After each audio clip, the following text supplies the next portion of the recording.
Hello नमस्ते सबैजनालाई। अहिले चाहिँ म यता रनिङ गर्न आएको छु।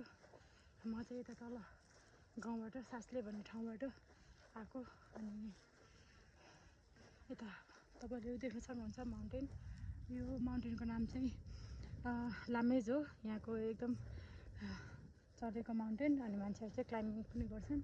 अनि त्यहाँ चाहिँ यहाँ चाहिँ टेरिफेरिक भन्दो रहेछ। केबल कार पनि छ। केबल कार हुँदै हुँदै हुँदै हुँदै हुँदै गएर त्यहाँ पर चाहिँ एउटा हट लाइक एउटा खाने ठाउँ रेस्टुरेन्ट पनि छ। त्यहाँ खाएर मान्छेहरू त्यहाँबाट फर्किने पनि गर्छ। अनि त्यहाँ चाहिँ धेरै ट्रेलहरू पनि छ अनि लेकहरू पनि छ त्यहाँ चाहिँ। अनि अब चाहिँ म रनिङ गर्दै गर्दै यो यता जाँदैछु। यहाँ चाहिँ कल्देसुसी भन्ने ठाउँ छ। त्यहाँबाट चाहिँ अर्को गाउँ पास गरेर जान्छ।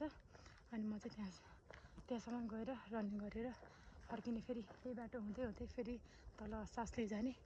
सास्लेमा म चाहिँ अहिले सास्लेमा बसिरहेको छु। अनि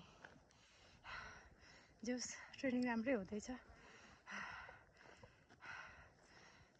बाई बाई।